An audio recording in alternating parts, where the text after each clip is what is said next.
Stop showing your receipt as you leave the store. You might be talking about Walmart, because I'll be wondering about this receipt business. Let's see what he's talking about. Let's talk about Walmart greeters. Yep. Greeters might not be the right term because they don't seem to do so much greeting anymore as they do pestering you for a receipt on the way out. Has it ever irked you that you're treated almost like a suspect on the way out? Let's talk about that.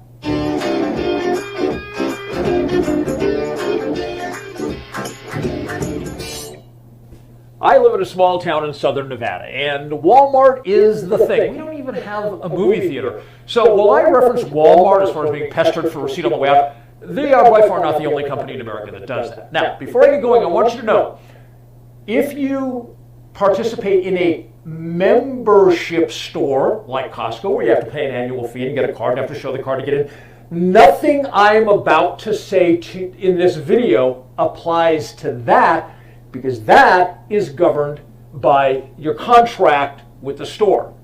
Everything I'm about to say applies to stores where they are open to the general public without restriction. How many of you are aware that you are not required to show the person at the door your receipt on the way out? Now, I say that because I see people, and this is the part that kills me. This is why I decided to do this video. And I've done this subject on radio, I've done it on my television show, and now I'm doing it again here.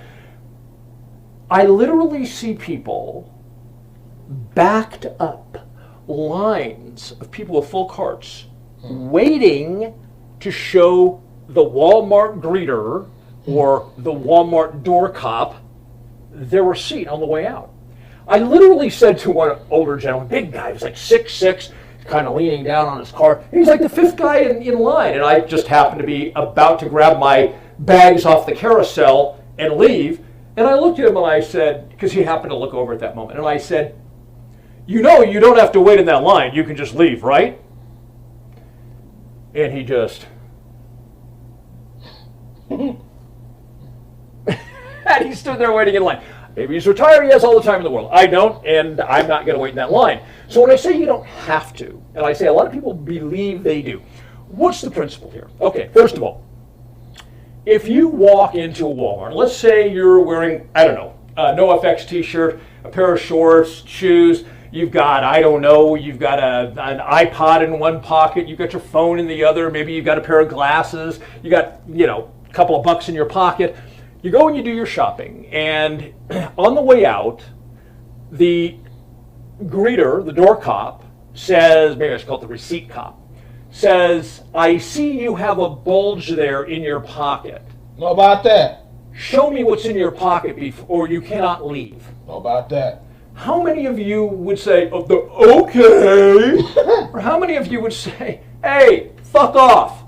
Because it's yours. You came in the store with it, right? You don't need to show the receipt cop on the way out something that you own.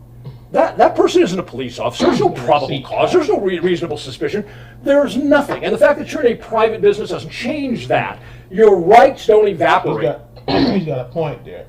That sounds annoying as hell. What you got in your pockets? Get the hell out of my damn pockets.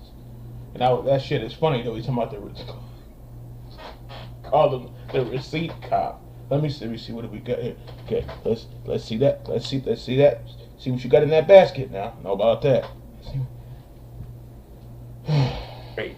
Your right of property ownership does not evaporate when you walk into a private business. Okay? So on the way out, what are they going to do? Arrest you? Because remember, to detain you requires the same standard of law. To arrest you requires the same standard of law. So if they don't have reasonable suspicion or probable cause, they can't detain you and they can't arrest you. All they're doing is saying words at you. Okay? So here's the way I look at it. And this is when I say here's the way I look at it, this is the way the law looks at it. Okay? So I'm on the way out. I put my stuff on the carousel or on the conveyor belt. Comes along to the cash register and the cashier goes chirp, chirp, chirp, chirp, chirp, chirp. Or I go to the self-checkout thing. Okay, we know the drill, right? So I've got a couple bags in my cart and I'm heading towards the door. And as I approach the door, well, I shouldn't say me because I handle it differently. as a person approaches the door, the person, the receipt cop steps forward and puts their hand out. And like Pavlovian dogs, you stop, you hand them the receipt, and you stand there. And they look at your card, and they go through this little dog and pony show. Make a little mark, hand you the receipt, have a nice day! So, how do I handle it? I have the same bags in my cart as you. I come trundling along towards the receipt cop, and when they step forward and put their hands out, I smile graciously and I say, "No, thank you," and I keep going. Now, some of them go, and some of them, and on very rare occasions, very rare, I've had a, "Sir, sir, oh, sir." All right, so let's talk about how this works from a legal point of view. You put your stuff on the conveyor belt. I'm going to use the example of a cashier, although it works just the same when you use self-checkout. There's absolutely no difference. And the cashier rings everything up and says, "That'll be $20. So you take a $20 bill out and you hand it to her. She takes the $20 bill and hands you a receipt. Okay. What just happened? What happened is Walmart became the owner of and possessor of a $20 bill that you gave them. You gave them that $20 bill in exchange for becoming the owner of and possessor of whatever it is you just purchased. Now, I want to be very clear about this point. At that moment, here's the money, here's the receipt. At that moment, not later at the door, at that moment, those things in the bag ceased to be store merchandise. They became your personal property. No different than we just talked about, perhaps an iPod in your pocket, a cell phone, a couple of bucks, a pair of glasses in your pocket. Okay? Those things in the bag are no less your property than those things you walked in the store with. There's no gradient here. There's no like, well, the stuff you came in with is your property here, but the stuff you just bought is your property at a no. It's the same exact status or level of property ownership, which is total, complete, 100%. You own it. Okay? It's yours. It's not store merchandise. Now, you go to the door. You no more have to prove to the person at the door that you own that merchandise, what was merchandise, that you own that, any more than you have to prove that you own the socks on your feet. Okay? Prove to me those socks are yours. Fuck you. Okay, right? Same thing about, now, I don't say fuck you, I'm very polite, but same thing with the merchandise, the former merchandise that is now my property that's in the bag. Okay? I don't have to prove ownership. I own it. Period. I own it. I don't have to prove that to anyone. So, again, I say, "No thank you," and I go about my business. All right, so, other stores. There's in my mind, a fairly infamous story from the Guitar Center, this particular one in Las Vegas. A gentleman went into a Guitar Center and he purchased some items, and on the way out he was asked to show the receipt, and he'd seen one of my videos, and so he said, "No thank you." Now, when I shared the story with you about what I do here at Walmart, and every place they ask for a receipt, what did I do? "No thank you," and walk on by. Okay, this guy didn't get the walk on by part, okay? The guy said, "So you need to show me your receipt." Instead of saying, "No thank you, no I don't, have a nice day," and walking out, he stops. I'm sure he stopped because there was some ego involved and he wanted to prove how right he was, right? So he and the store employee start having a fuck you contest. Okay? And the store employee says, "I'm calling the police, don't you go anywhere." And like an idiot, "Okay, I'm going to stay here." I'm sure his mindset was, "Well, when the cops come, what are you going to do then? Because I paid for it." Huh? Again, ego tied up in this. It is so not an ego issue. It's, you own property, move the fuck on, go out to your car, drive away. Fuck that prick, right? So anyway, he waits around, the cops show up. And when the cops show up, the cops tell the guy in the store, he doesn't have to show you his receipt. By this time, the manager is now involved in the store. So the manager says to the cops, "I want you to trespass him right now. He can't come back into our store." Now, I'm pretty sure the Guitar Center's corporate management would not have sanctioned that move. Again, it was ego, once again, because he paid for it. Everybody knew. By that time, the cops had looked at the receipt. Everybody knew. And they've got a videotape of all this. If they want to find out whether you paid for it or not, all they have to do is follow you out of the parking lot, take your license plate number down, go back into the store and check the videotape, right? But he waited around, and he got trespassed. Now, not from all Guitar Centers, but he got trespassed from the one closest to his house. Okay? All because of ego. Had he simply done as I instructed in the video and said, "Have a nice day, no thanks," and walked out, no matter what the guy said. When the people at Walmart or wherever say on a very rare occasion, "Oh, but sir, oh, sir," I just keep walking. Their problem is not my problem. Okay? Now, in one case, at a Target, when I was still living in Los Angeles, I had a uniformed guard follow me out into the parking lot. And I just happened to be looking around, head on a swivel thing, right? Good tactics. And as I looked to one side, I saw a hand coming towards my shoulder. Okay. And I wheeled around, and I saw the uniform, and I realized what he was there about, because I had told the other uniform guy at the door, "No, thank you." And I told him straight up, "You don't want to touch me." Okay. And then we proceeded to have our conversation. And he got it to an extent. He didn't like it, again, that whole ego thing. But he eventually walked away. And my boys, who were, I don't know, 9, 10 at the time, and what were you going to do? I said, well, if he'd laid his hands on me, I would have put him face down on the asphalt and explained to him why touching me when he has no legal justification to touch me is a poor decision. They were like, "Oh, I wasn't going to beat the guy up. I was just going to put him in a position that his ego was in check, and then explain to him that it was a bad choice." Okay, so that was one time in probably 20 years of saying no thank you. Right? Again, don't do this in membership stores until you've checked your contract. Okay? But if it's open to the general public, this is all applicable. So the bottom line is, it's your property. You don't have to show anybody your receipt. Now, that's bad business. Now, if you had to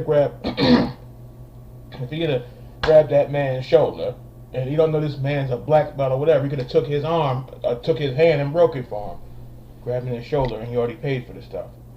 That would have been stupid, but okay. Leave people alone. The man already paid for the merchandise. Leave it alone. Leave it alone. You might say, "Well, Dave, you're just being a contrary ass." Well, perhaps, but I don't see it that way. We all know the frog in the pot analogy, right? Where if you slowly turn up the heat, the frog does not realize it's being cooked alive. I see that as somewhat analogous of what's happening to our liberty in this country. It's being taken away, little incremental steps at a time. And I think one of the things that allows that to happen, to some extent unnoticed by a lot of people, is the mindset, what's in their head. Okay? Because the frog in the pot thing, when we talk about liberty in society, what happens is you lose track of what your liberty used to look like. So now you think liberty is this. So then when they move the line a little bit further, well, it's just a little, you don't realize that 40 years ago your liberty looked like this. Okay? Over time, our mindset changes. And to me, a retail establishment treating you like a would-be criminal, that you have to prove that you didn't commit a crime. You have to prove that you didn't steal stuff before you walk out the door. To me, that works up here. Okay? All those people standing in line waiting to show their receipt, they see no problem with being treated like a criminal. They see no problem with having to prove that they're not a crook, to having to prove that they didn't steal something. And by the way, here's another interesting thing. The reason they do that is not to catch you being a crook. Well, partially. The main reason, the overwhelming reason, is to catch employees who are cashiers, conspiring with people. So it looks the good, they passing everything over the scanner and whatnot, and fills up the cart, but the actual exchange of money is only like $20 for $180 worth of groceries. Okay? That's what they're really trying to catch, because for every 1 incident of shoplifting, there are 13 incidences of internal theft. Internal theft is where the big money is lost by these retailers. And you can imagine somebody comes through with a $4,000 big screen TV and they hand the cashier $200. On the video, money was exchanged, it all looks good. But that theft is huge, right? The amount that was lost to the business is huge. So that's what they're trying to catch. And I have no objection to that. I support that. I don't want them to take a loss. However, whatever mechanism they put in place to catch their employees or to catch other forms of theft should not be two things. It should not be an inconvenience to me. I shouldn't have to stop and wait in line and show my receipt. And secondly, I shouldn't be treated like a would-be suspect of a crime. Okay? That I have no interest in any of that. I have no interest in being inconvenienced, having to stop, having to prove that I own what I own, and I have no interest in this diminution of liberty thing. So while I support the business in preventing the kinds of thefts that it's trying to prevent by that inconvenience, it's not my thing, okay? Mr. Retailer, you want to stop that? I support you. Stop it in a way that doesn't inconvenience every single one of your customers. Stop it in a way that doesn't create the inference that every single one of your customers is a suspected thief. Okay? Solve it, yes. Just don't involve me, because I'm not part of your internal anti-theft effort. I'm a customer. That's an internal company matter. All I want to do is come in, shop pleasantly, go to the register, be treated nice, get my bags, and leave without being inconvenienced because you, the retailer, believe you have an internal problem. Okay? So those are the reasons that I don't show my receipt. And I just wanted to do this video because I wanted to make sure that people understand they don't have to, whether it's Walmart, whether it's Guitar Center, anything except a membership store. But I wanted you to know that there is no legal reason for you to stop and show your receipt to anyone on the way out of a store that is open generally to the public. Take care. Talk to you in a minute. Okay, here, because I was wondering about this ticket business. It's like, okay, you paid for the merchandise, well, whatever. Let me see it. Okay. Okay, and then I've been wondering about that. It's like you bought the damn stuff. What the hell are they stopping you for? That's annoying. I was like, damn, the shit is paid for. Leave it alone. I don't know what the hell was going on. But yeah, you shouldn't have to be every time you come out the store. Hold on now. Shit is annoying.